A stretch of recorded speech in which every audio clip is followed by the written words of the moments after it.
তাহলে কি সত্যিই চলে যাব স্বামীকে একা ফেলে রেখে, সন্তানের ভবিষ্যতের চিন্তা করে, নাকি স্বামীর সাথেই সারাটা জীবন কাটাবো? তো চলুন পুরো ভিডিওতে শেয়ার করব আমার লাইফের আরও কিছু ভালো লাগা, ভালোবাসা এবং কষ্টের মুহূর্তের গল্পগুলো। আসসালামু আলাইকুম, কেমন আছেন আমার আপু এবং আমি তো আমার ফ্যামিলি নিয়ে আপনাদের ভালোবাসা এবং আল্লাহর অশেষ রহমতে অনেক বেশি ভালো আছি।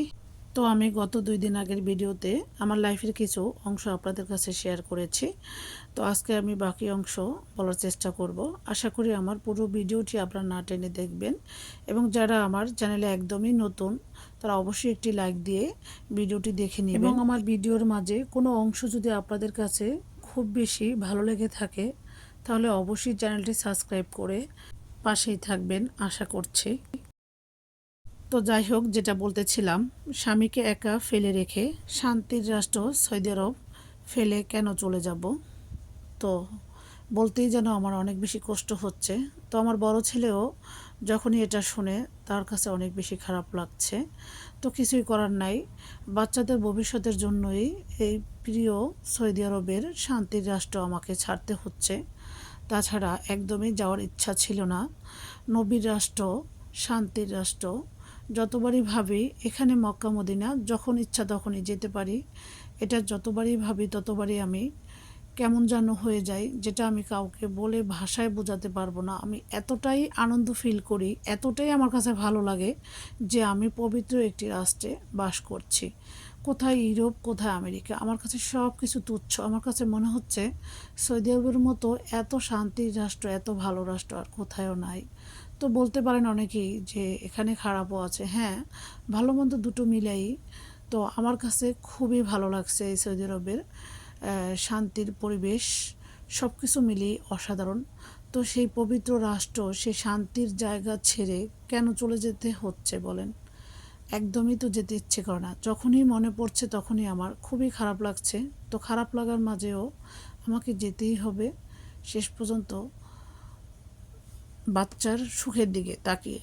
শুধুই বাচ্চাদের শান্তির জন্যই সৌদি আরবে এসেছি, আবার বাচ্চাদের সুখ এবং ভবিষ্যতের কথা চিন্তা করে এই সৌদি আরব ছাড়তে হচ্ছে। তো যাই হোক, তো তারপরও এখনও কিছুটা আশাবাদী আমার ছেলে আমি, যে আল্লাহ যদি চায় তাহলে হয়তো ভালো একটা টিচার আমাদেরকে মিলিয়ে দিতে পারে কাছাকাছি, তাহলে হয়তো আমরা সৌদি আরব ত্যাগ করব না। আর যদি তা না হয় অবশ্যই আমাদের সৌদি আরব ছেড়ে যেতে হবে, যদি কিনা বাচ্চাদের সুন্দর ভবিষ্যৎ চাই।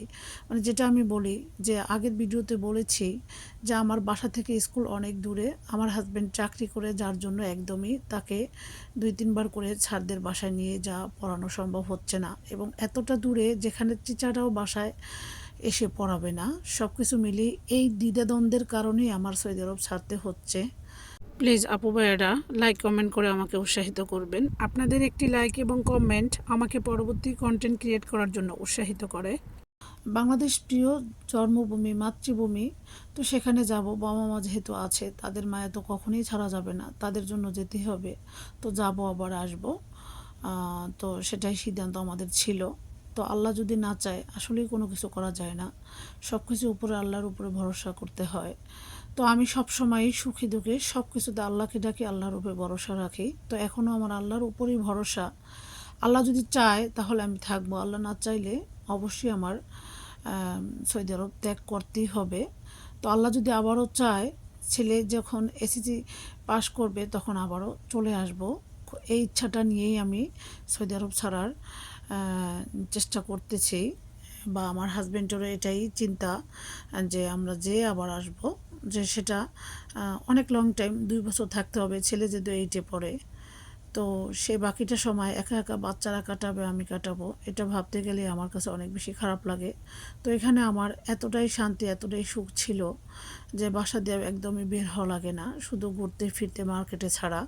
বাচ্চাদের স্কুলও যেতে হয় না, হাজব্যান্ড নিয়ে স্কুলে দিয়ে আসে, আবার সেই নিয়ে আসে। তো বাংলাদেশে গেলে সমস্ত টেনশনটা আমার মাথায়, এটা আমি ভাবতে আনমনা হয়ে যাই, আমার চোখে পানি এসে যায়, কষ্টে বুক ফেটে যায় যে বাংলাদেশে গেলে সব কিছু আমার একা করতে হবে। এটা আমি কখনোই মেনে নিতে পারি না। আমি সবসময় চেয়েছিলাম যে হাজবেন্ড ব্যাগ ভরে বাজার করে এনে দিবে, আমি সেটা গুছিয়ে সংসার করব, বাচ্চাদের স্কুলে নিয়ে যাবে, বাচ্চাদেরকে বাসায় বসে পড়াবো। মানে আমি সবসময় বাসায় থাকতে পছন্দ করি, ঘোরাফেরা কখনই আমার ইচ্ছা ছিল না, কখনই আমি বাসা দিয়ে বের হওয়া পছন্দ করি না। তো আল্লাহ আমাকে সব কিছুই দিয়েছেন, শুধু এইটাই আমার দেয় নেন যে আমার বাসা দিয়ে বের হতেই হয়। তো কিচ্ছু করার নেই, আল্লাহ মানুষের সব আশা পূরণ করে না, সেটা আমাদের অবশ্যই মেনে নিতে হবে। আর সেটা মেনে নিয়েই এতটা জীবন পার করেছি। তো এখন এমন একটা শান্তি এবং কি বলবো, শান্তি এবং সুখের ঠিকানা আমি পেয়েছি, যেই সুখ এবং শান্তি পিছনে ফেলে যাওয়ার মতো কোনো মন মানসিকতা আমার নাই। তারপরও ওই যে বললাম না, বাচ্চাদের সুখের জন্য আমার সব কিছু করতে আমি রাজি। আর সেই বাচ্চাদের ভবিষ্যৎ এবং ভালো টিচিংয়ের জন্যই দুঃখ ভাড়া ক্লান্ত মন নিয়ে সৌদি আরব ছাড়তে হচ্ছে। তো আর কি করার, যেটা আল্লাহ ভাগ্যে রেখেছে সেটাই মেনে নিতে হবে। আল্লাহ তো মানুষের সব সুখ ভাগ্যে লিখে রাখেন নাই, প্রত্যেকটা মানুষেরই একটা না একটা অভাব দিয়ে রেখেছে। তো আল্লাহ আমার ধৈর্য পরীক্ষা করতে আমাকে সেই অভাবটা এখন আবার দিয়েছে। তবে আল্লাহর কাছে এই পর্যন্ত আমি যা কিছু চেয়েছি আল্লাহ আমাকে কখনোই ফিরিয়ে দেননি, ইনশাআল্লাহ।